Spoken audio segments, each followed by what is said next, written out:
one thing I want to ask you, Lashelle, you know, you being from LA, you being from Compton, how did you feel about Biggie and Puffy and Bad Boy coming out to LA so soon after Tupac got killed? Because they came out there like 6 months after his death. And I mean, it was you business. think that was bad timing? I just felt it was business. You know what I mean? It wasn't like they came out there to come party and they had a big party. You know, oh, this is the Bad Boy party.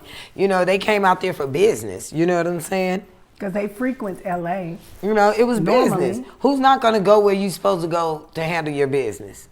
You know what I'm saying? So, no, I don't think there's no time limit on to handle your business.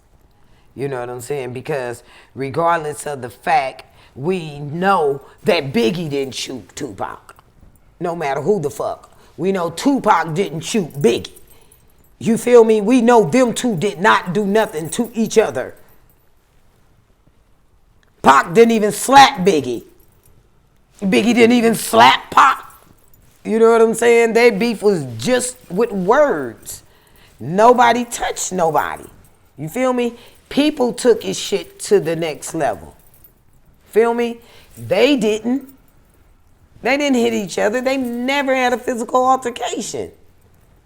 Other people took it to the next level. Yep, and they always Think do. about it. They never touched each other. They never nothing. It was all words between them two. They never touched each other. Somebody else did the dirt work. Right. As you would say. You know what I mean? That shit was stupid. Man, like I said, we lost two good people behind the dumb shit. And it's the people that always instigate stuff. Because even when I did the interviews with you, just expressing my side of things on the death row issues, because they done did several movies, and in those movies, they tried to act like no female helped them get where they was, so technically I didn't exist. So when they started attacking me saying, oh, she just bad-mouthing Suge because he in jail. Nah, I did it when he was out. Express myself. But I had a love for Suge. We was like brothers and sisters. But just because I expressed some of how I was being treated doesn't mean I hate him. So people are always going to instigate and put it to their side of things. But we're in a society right now where everybody can give their motherfucking opinion. Around. You know, we're in a society where everybody, remember when shit used to just happen in people's houses? You know what I mean? You have an argument with your auntie, one person on that side and one person on this side. I like such and such. I can't stand them. And, you know, it was in the house. You know, I love Prince. I hate Michael Jackson. But now it's the world. Everybody gets to say how they feel and say this shit about you. And you get caught up in all these motherfuckers. Fuck, a motherfucking finger gangster cannot fuck with me. I don't give a fuck what nobody say about me from a computer and a goddamn phone. What? I don't know you and you don't fucking know me. That's just an opinion. And it's just an opinion now. Unfortunately, I can read. You know what I'm saying? Yeah. Back in the days, I wouldn't know certain people's opinion because they wasn't relevant enough for me to know their opinion. But now that they have the internet and so on, somebody can give an opinion and other people can agree with it, and their opinion can actually go some fucking way. Right, and it just makes me a little disturbed because the people that was up close and personal, the ones that's talking, they're not them. They wasn't up close and personal, really. Right. It's always the ones that wasn't. Maybe they was on the outside of the studio door, hearing the story after some stuff went down. I don't know. But let me tell you, half of that shit is so. Remember the old school stuff? You used to tell somebody a secret in the ear, and then it traveled down, and by the time it got to the end, it was the wrong motherfucking secret. That's what the fuck done happen nowadays. This shit so old, you telling one person, this shit done turned in. I remember they used to say Suge, they act like Suge and was kicking in doors and he was just chopping up niggas and just like this nigga ain't beating nobody. Yeah, got them all doing, you know, they just made it seem like he was this. I'm like, who the fuck is they describing? I never saw this shit. And I was right there. Huh? Oh, okay. Well, he waited till I left and did it, huh? Me and Lashelle used to attend a lot of the meetings in the beginning at Death Row with Suge and Jimmy Iovine. Till Juju kind of went a little crazy, and they was like, this lady crazy. I didn't get to go to no more meetings. It's the only thing I regret. But yeah, we was in the office. She worked at the office every day. Even with the incident with that lady lying, talking about Suge beat her up. Yeah, tell me about that. What happened at the office? Well, in actuality, someone, my friend, a friend of mine, okay, I'm going to tell you. When we went on the Up and Smoke tour, right, I had met Leor from Def Jam. And I was sitting in the lobby, and me and Leor was chopping it up. I don't know what city we were in, but we was just chopping it up. And he was like, "What you do?" I was like, "Oh, I'm a comedian, live in L.A., you know, do this, that, this, bam, bam, bam." He was like, "Oh, it was me, him, Corrupt, and somebody else." So he was like, "So, what you know about L.A.?" I said, "Shit, I know everything in L.A. Don't nothing move without me knowing." He was like, "Okay, well, what's popping this weekend in L.A.?" So I sat there and I named everything that was going on. And then I was like, "Oh yeah, and Ice Cube gonna be at the House of Blues and such, such, such." And he made a call, found out everything that I named, even some shit that his people didn't even know about, was popping in L.A. He was like, "Oh shit, okay, I like you, you know, woo, woo." So we had talked about me working with him because at the time he was talking about starting Def Jam West. So he had called Suge a couple of times, like, you know, "What's up? East. You know, I want to work with her." No, Def Jam West. East was, already in the East, baby. It was coming to our side. So he was saying that he wanted me to come work for him. So he was calling Suge. So at the time, Suge called me, "Relative, Leor, why don't you come over there and work? But you might as well come on and fuck with me over here at Death Row." So when he said I could come, I took my friends with me. I took about 7 girls with me. And we all took a job. I ain't gonna even lie. Now he did do that. He hired me and my friends. Nobody didn't have to fill out an application, no none of that. They took their promotion, whatever, receptionist, whoop the boot, the bam, the whoop, bam, we was working. And who last, and who couldn't, didn't. So, something that went down at my friend Kim at the time, you know, back then everybody was smoking weed to boom, boom, boom. She had some, I think dubs or dime bags or some shit she was selling, like, you know, a few people would get it up under the table and shit or something like that. And I don't know, somebody ran their mouth and it was a snitch policy went down. And all I know is when they all got up in the office and Suge told Kim that who said it, Kim went around that motherfucking circle and binged up everybody in the motherfucking circle. And the first one to try to say that she didn't say nothing was the lady Simone, which was our camera lady, who shouldn't have really said nothing. Said, "Oh, do some slick shit like that." And Kim broke her down to her very last compound. That's all that happened. And then Roy, which was Suge's assistant, Roy was such a nice man. I hated that Roy had got socked up too. Kim socked Roy. You know what I mean? She was mad because she was trying to find out who did the snitch.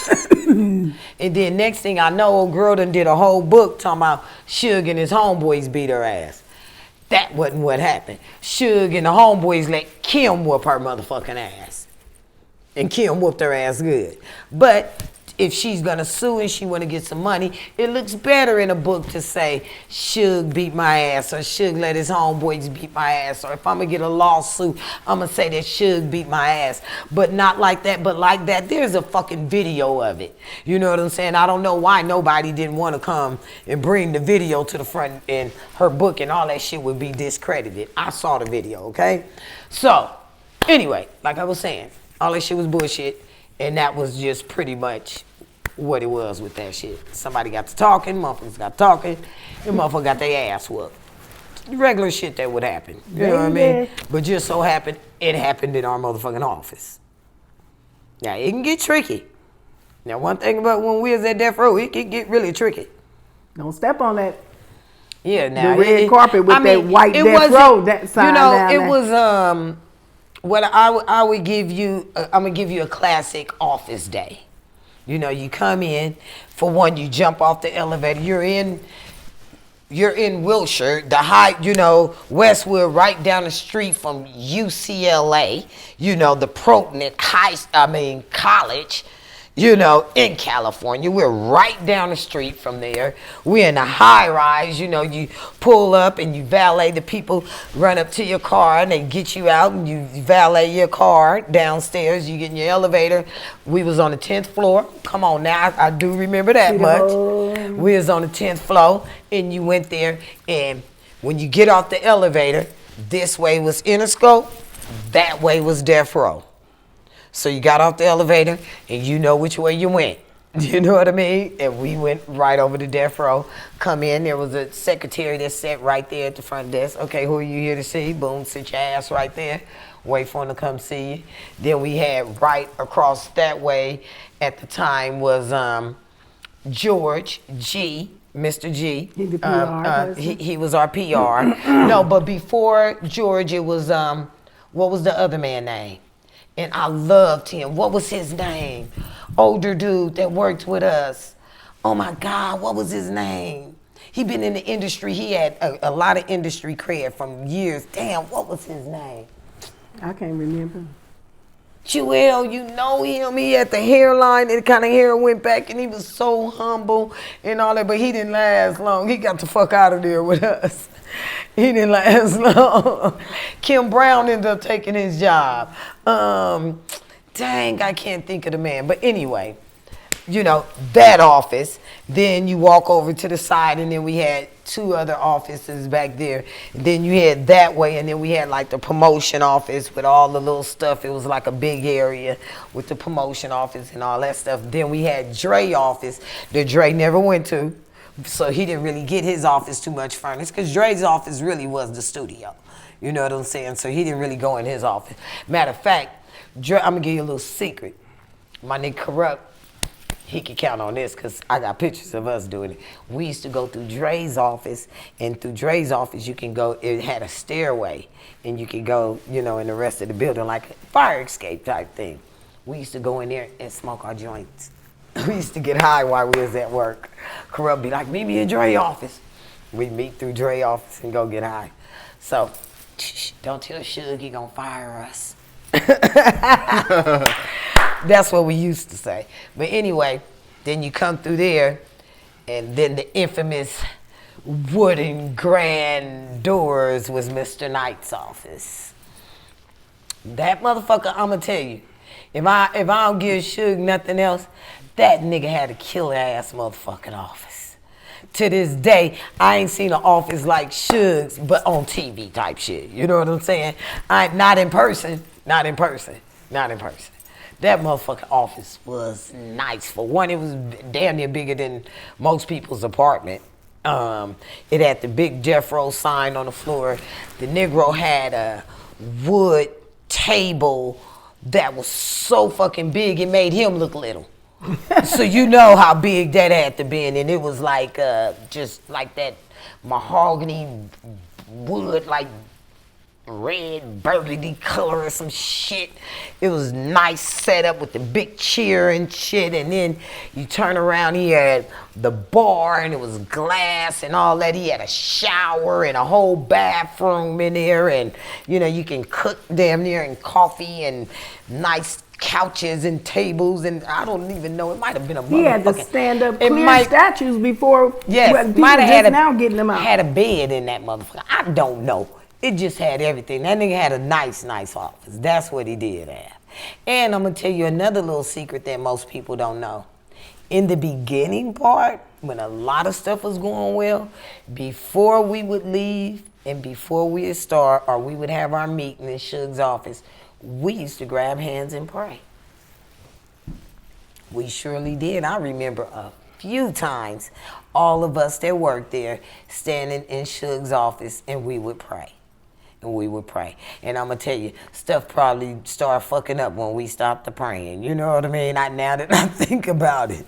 You know, that was at first something that we did, you know? But, hey.